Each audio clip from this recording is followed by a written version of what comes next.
श्रीमद् भगवद गीता 12वां अध्याय भक्ति योग। अर्जुन बोले, जो अनन्य प्रेमी भक्तजन पूर्वोक्त प्रकार से निरंतर आपके भजन ध्यान में लगे रहकर आप सगुण रूप परमेश्वर को और दूसरे जो केवल अविनाशी सच्चिदानंद घन निराकार ब्रह्म को ही अति श्रेष्ठ भाव से भजते हैं, उन दोनों प्रकार के उपासकों में अति उत्तम योगवेत्ता कौन है? श्री कृष्ण बोले, मुझ में मन को एकाग्र करके निरंतर मेरे भजन ध्यान में लगे हुए जो भक्तजन अतिशय श्रेष्ठ श्रद्धा से युक्त होकर मुझ सगुण रूप परमेश्वर को भजते हैं, वे मुझको योगियों में अति उत्तम योगी मान्य हैं। परंतु जो पुरुष इंद्रियों के समुदायों को भली प्रकार वश में करके मन बुद्धि से परे अकथनीय स्वरूप और सदा एक रस रहने वाले नित्य अचल निराकार अविनाशी सच्चिदानंद घन ब्रह्म को निरंतर एक ही भाव से ध्यान करते हुए बचते हैं, वे संपूर्ण भूतों के हित में रत और सब में समान भाव वाले योगी मुझको ही प्राप्त होते हैं। उन सच्चिदानंद घन निराकार ब्रह्म में आसक्त चित्त वाले पुरुषों के साधन में परिश्रम विशेष है, क्योंकि देह अभिमान योग के द्वारा अव्यक्त विषय गति दुख पूर्ण प्राप्त की जाती है। परंतु जो मेरे परायण रहने वाले भक्तजन संपूर्ण कर्मों को मुझ में अर्पण करके मुझ सगुण रूप परमेश्वर को ही अनन्य भक्ति योग के निरंतर चिंतन करते हुए भजते हैं, हे अर्जुन,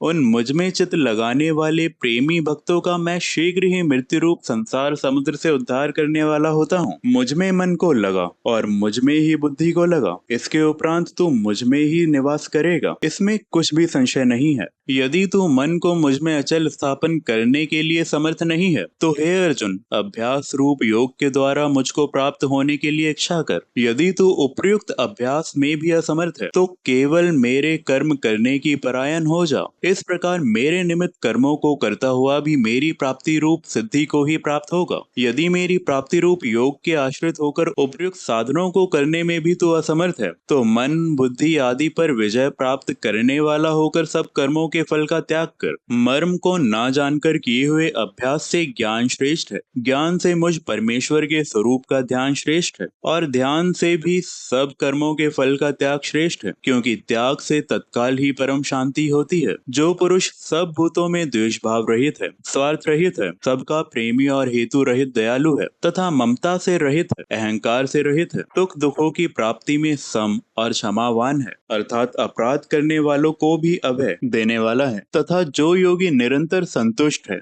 मन इंद्रियों से रहित शरीरों को वश में किए हुए है और मुझ में दृढ़ निश्चय वाला है, वह मुझ में अर्पण किए हुए मन बुद्धि वाला मेरा भक्त मुझको प्रिय है, जिससे कोई भी जीव उद्योग को प्राप्त नहीं होता और जो स्वयं भी किसी जीव से उद्योग को प्राप्त नहीं होता, तथा जो हर्ष अमर्ष भय और उद्योग आदि से रहित है, वह भक्त मुझको प्रिय है। जो पुरुष आकांक्षा से रहित, बाहर भीतर से शुद्ध, चतुर, पक्षपात से रहित और दुखों से छूटा हुआ है, वह सब आरंभों का त्यागी मेरा भक्त मुझको प्रिय है। जो ना कभी हर्षित होता है, ना द्वेष करता है, ना शोक करता है, ना कामना करता है, तथा जो शुभ और अशुभ संपूर्ण कर्मों का त्यागी है, वह भक्ति युक्त पुरुष मुझको प्रिय है। जो शत्रु मित्रों में और मान अपमान में सम है, तथा सर्दी गर्मी और सुख दुख आदि द्वंद्वों में सम है और आसक्ति से रहित है, जो निंदा स्तुति को समान समझने वाला मननशील और जिस किसी प्रकार से भी शरीर का निर्वाह होने में सदा ही संतुष्ट है और रहने के स्थान में ममता और आसक्ति से रहित है, वह स्थिर बुद्धि भक्तिमान पुरुष मुझको प्रिय है। परंतु जो श्रद्धा युक्त पुरुष मेरे परायण होकर इस ऊपर कहे हुए धर्म में अमृत को निष्काम